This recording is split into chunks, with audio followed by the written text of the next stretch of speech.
Hello and welcome to this session of blockchain. Myself, Saurabh, and I'm part of the Simplilearn team. What's in it for you today? Let's discuss what are the issues with today's current banking system, how Bitcoin has solved these issues, and how Bitcoin is evolving. What is blockchain technology and what are its features like public distributed ledger, how encryption works, proof of work, algorithm, and mining.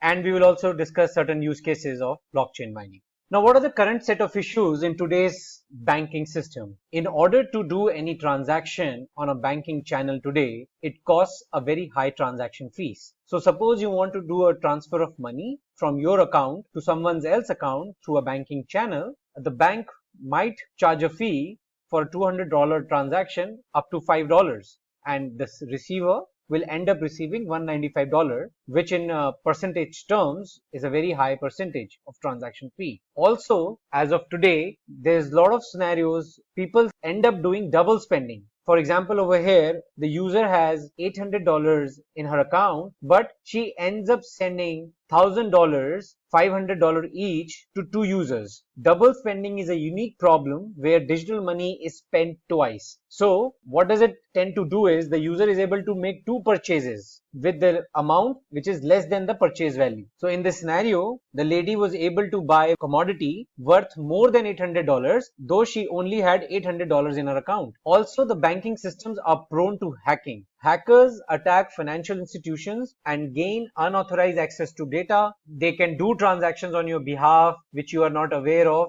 or they can do the transfer of money to some illegitimate accounts. In 2017, the number of frauds in India through ATM cards and net banking totaled to 1,785, each amounting to more than 1 lakh rupee. So if you see, the current banking system is prone to so many hacks that it can amount to huge cost of money. Now, how Bitcoin can solve these problems? Now, Bitcoin is a decentralized system, so which allows you to do a value transfer transaction at a lower transaction fee, as low as $1 as compared to the $5 which the bank was charging. And at the end, the receiver receives the true value of the amount which was sent by the sender. Bitcoin follows a decentralized system where no third party like governments, banks, or any other financial intermediary is involved during the transaction between the sender and receiver, thereby reducing the cost of transaction drastically. And that is the primary objective of cryptocurrencies or technologies like blockchain, which advocates the removal of intermediaries. Now, Bitcoin is a cryptocurrency that runs on blockchain. Now, how Bitcoin solved the problem of double spending? Double spending is avoided through the basic structure of blockchain, which involves verification of transactions. So in the previous example, as we saw, when the user transferred $500 to the first person, then she will not be able to transfer the another $500 based on the basic validation of the blockchain, and we will see how. So suppose you're trying to spend the same Bitcoin in a second transaction. After the first transaction has been confirmed, the second transaction will not get verified and thus become invalid. And this will happen because after the first transaction has been confirmed, your balance will be verified in the second transaction, your address identity will be validated, and if suppose you're trying to spend more than what the balance you have, the miners, the validators of the blockchain network will discard that particular transaction and will not add it to the main blockchain network. Thereby, double spending becomes as good as impossible. In a blockchain, each block is linked to its previous block. The transactions become invalid for a specific Bitcoin which has already been spent. So you can't spend the Bitcoin which you have already spent. Public ledger. A public ledger records all Bitcoin transactions where it is accessible to everyone who is associated with the system. It is a 100% transparent system. Any transaction happening is visible on the public ledger. Once a user joins the blockchain network, he gets a copy history of all the blockchain transactions since its initiation or inception. And the first block in a blockchain is called the Genesis block. Though the public ledger is accessible to everyone, only the user's address and the transaction details are visible to the users on the Bitcoin network. By looking at the address, you can't figure out to whom this address belongs. The identity is secure of the address owner. This keeps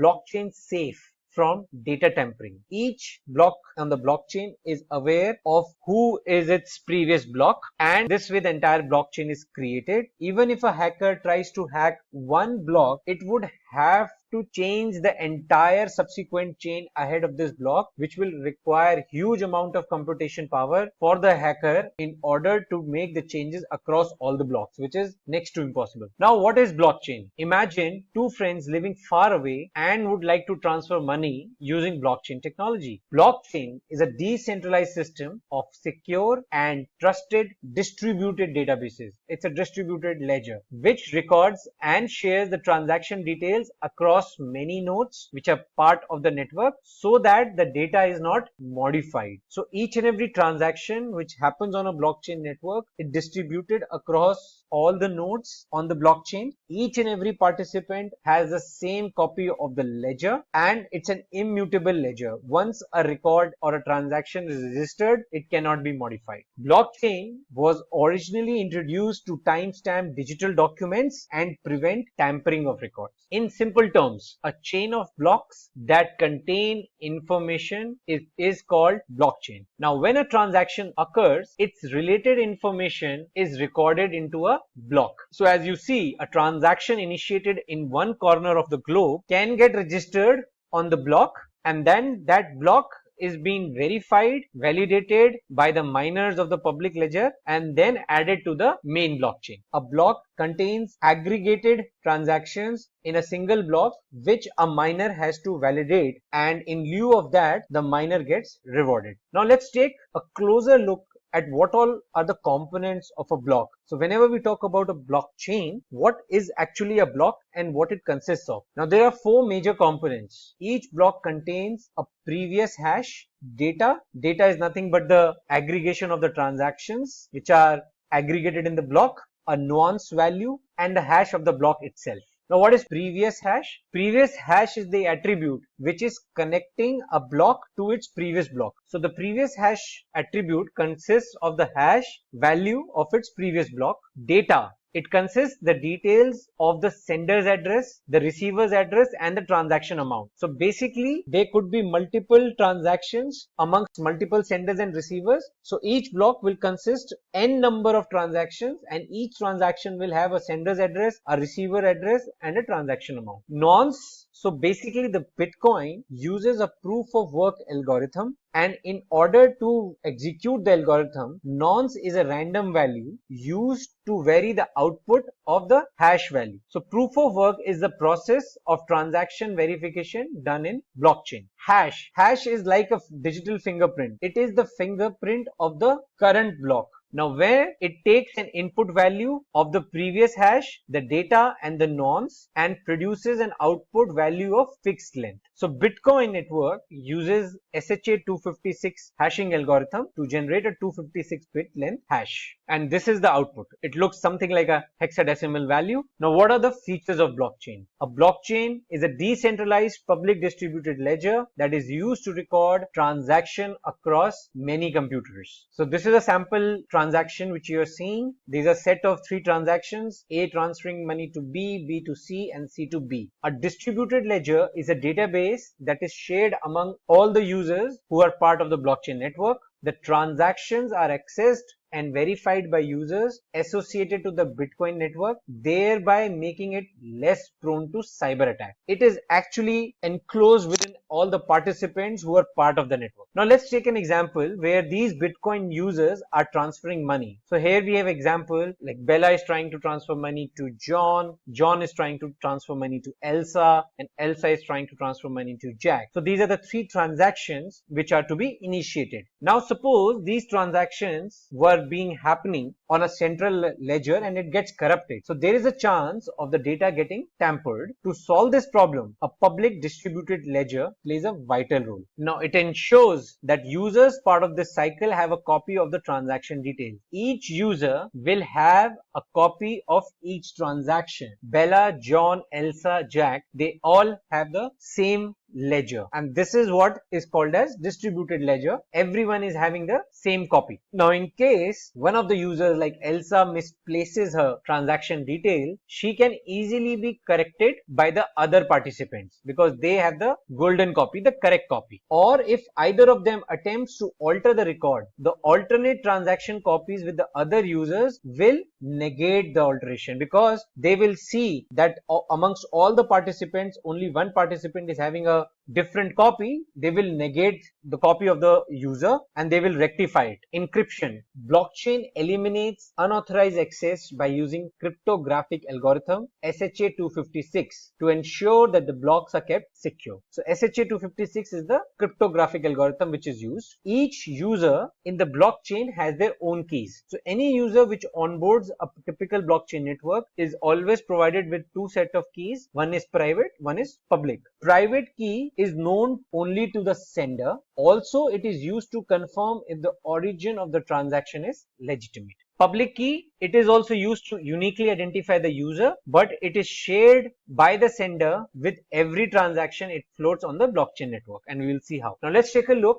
at a typical transaction verification process. Suppose a sender wants to send a message. He will pass the message through the hash function and generate a hash value of the message. Now, after the hash value is being created, it is passed through a signature algorithm, and with the private key, a digitally signed document is created. Now, the transaction message, original message, the digitally signed document, and the public key are transmitted to the receiver. Now, at the receiver end, the transaction message is passed through a hash function to get a hash value, and that hash value is compared with the hash value obtained by passing the digital signature and public key through a verification function. And then both the values are compared. Now let's see how the hash function works. The hash function creates a unique digital fingerprint of data. You pass the message through the hashing function and it generates a hash value. This hash value is called a digital print. It has a very unique property. Any hashing function is a one-way function. It cannot be reversed. You cannot decode the original value from the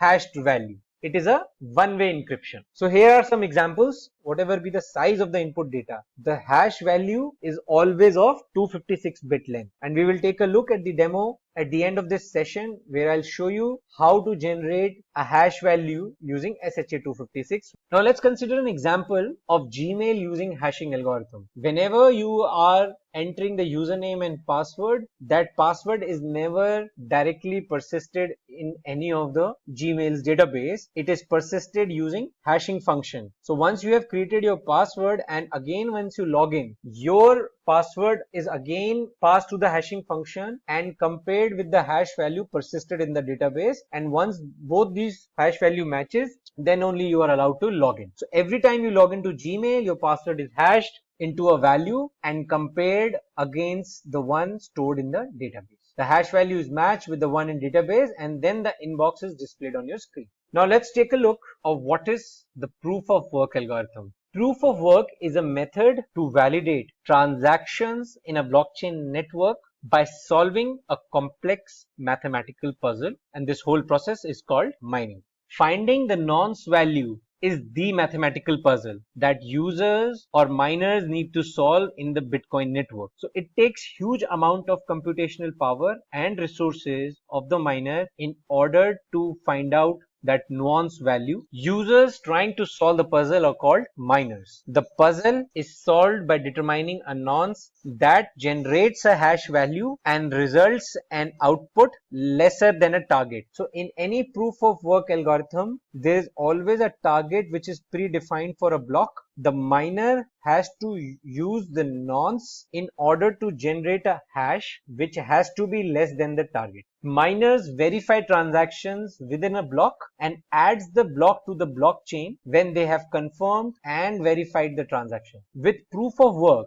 miners compete against each other to solve the mathematical puzzle. The first miner who solves the puzzle is rewarded. And when a block is solved, the transactions contained in a block are also considered valid, and the bitcoins associated with the transactions then get deducted from the originator or the sender and moves to the receiver. Now let's see how proof of work works. So let's take a look at the block and its components. The previous block hash, it stores the hash value of the previous block of the blockchain. Data, it contains the list of all the transactions which have been aggregated in the block. Nonce is the random value which is used to generate a hash value less than the target, and hash is the digital signature of the block itself. The hash is generated using a hashing function called SHA-256. Now, using the nonce, when the hash is generated, if its output is less than the target, then the puzzle is deemed to be solved. The block is considered to be validated. If not, then the miner increments the nonce by value 1 and then again rehashes, generate a hash and goes through the cyclic process till the time it is not able to generate a hash less than the target. In blockchain, the target is adjusted every 2016 blocks, which is approximately every 14 days. The average time of block formation is 10 minutes, and the difficulty target of the puzzle increases or decreases depending on the time it takes to mine the blocks. So it is the inbuilt network which is generating the target for the puzzle to get solved, and it fluctuates the difficulty based on the time it takes to mine the block. Proof of work is hard to produce but very easy for miners to verify. So point to be noted here is, once the block is hashed, the remaining miners are supposed to validate the work which one miner has done, but they are not required to find the nonce again. So basically, the miner who is supposed to earn the Bitcoin has done the hard work, but the others miners on the network just have to verify his validation.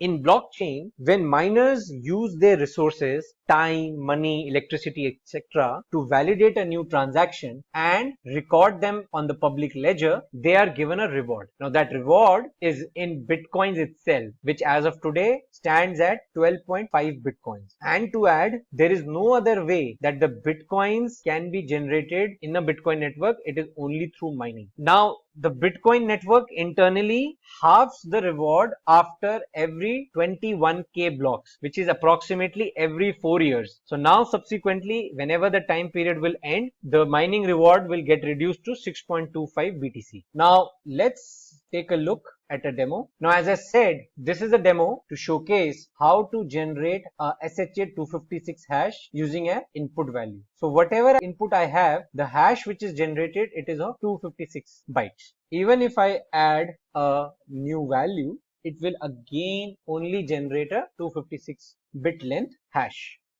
Now let's take a look at a typical blockchain structure. We have a block over here which has one transaction added to it. Now this is orange in color because it has not been mined, and I can only add a subsequent block to it once it is mined. Now as this is the first block in this particular blockchain, the previous hash value of this block is all zeros, and it is called as a genesis block. Now as I have mined this block, the hash, which is the digital signature of this block itself, has been generated, and I can now add a block. Primary thing which to be noted over here is that the previous hash value of this new block is the hash value of the previous block. It has two transactions aggregated in it, and I can again mine it, and now the hash of this block has been generated. So this highlights the typical data structure of a blockchain and how blocks are linking themselves to each other. Now let's take a look of a typical transaction which happens over a blockchain. Now I want to send money from wallet 1 to wallet 2, and I want to send $1. There is a transaction fee of $0.1 associated with this transaction. Now as I have initiated that transaction, wallet 1 has been deducted as $1.1 and it is a pending transaction. This transaction is waiting to be mined, so I can choose any of the miners to do this transaction. The pending transaction is done, and now block 2 if you see, has been added. The previous hash value of this block is 00A9 is the hash value of block 1. Another thing to be noted, the value of the amount in wallet 2 has also got incremented by $1.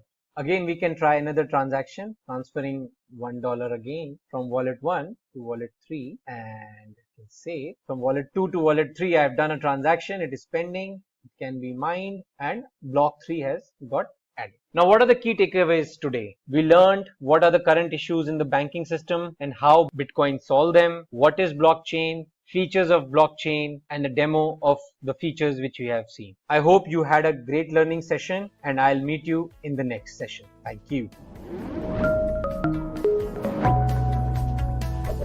Hi there, if you like this video, subscribe to the Simplilearn YouTube channel and click here to watch similar videos. To nerd up and get certified, click here.